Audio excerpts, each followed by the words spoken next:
서울고등법원이 지난 7일 쌍용자동차의 정리해고가 무효라는 판결을 내린 가운데 국회가 기업 경영상 해고 요건을 크게 강화하는 내용의 근로기준법 개정을 추진하고 있어 산업계의 우려를 낳고 있다. 기업들은 정리해고를 엄격히 제한하는 근로기준법 개정안이 국회에서 통과되면 사실상 기업이 문을 닫기 전까지 정리해고가 불가능해질 것이라고 지적하고 있다.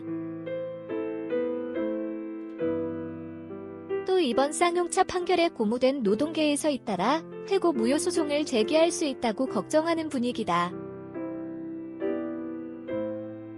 해고 요건 강화, 해악이 더 크다. 근로기준법 제24조 경영상 이유에 의한 해고의 제한은 근로자의 고용 안정성을 높이기 위한 법 조항이다. 기업이 경영난에 빠졌거나 사업의 매각, 인수, 합병 등으로 구조조정이 필요할 때에 한 해 경영상 해고, 정리해고를 할 수 있다고 규정하고 있다. 9일 산업계와 노동계에 따르면 국회는 이달 중에 경영상 해고 요건을 보다 엄격하게 제한하는 개정안을 논의할 예정이다. 개정안은 현행법에서 인정하고 있는 기업의 양도, 인수, 합병을 해고 요건에서 제외했다.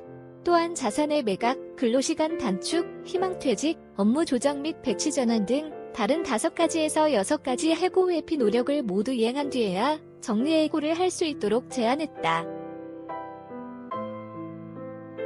홍영표, 정청래, 심상정 등 야당 의원뿐만 아니라 김성태, 최봉홍, 이종훈 등 여당 의원들도 각각 비슷한 내용의 개정안을 발의한 상황이어서 논의만 되면 통과 가능성이 높다.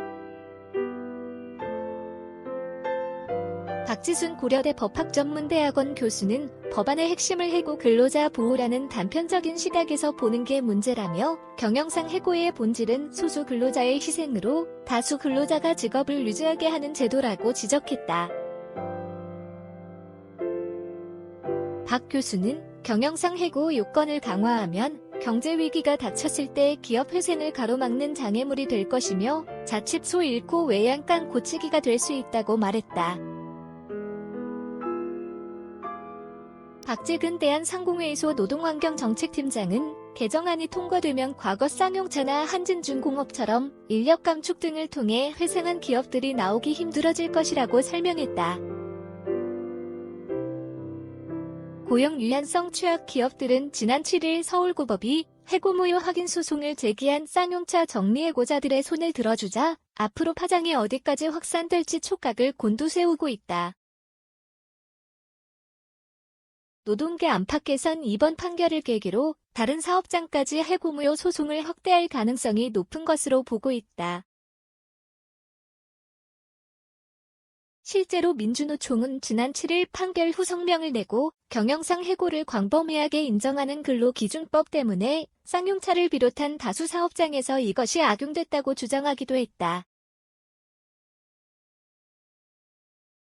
김동욱 한국경영자총협회 홍보기획본부장은 대법원도 같은 판결을 내리면 지난해부터 무급휴직자 455명 복직에 이어 희망퇴직자 복직을 단계적으로 추진 중인 쌍용차의 경영 정상화에 타격을 줄 것이라며 다른 기업들도 정리해고자들의 해고 무효 확인 소송에 휘말릴 수 있다고 말했다.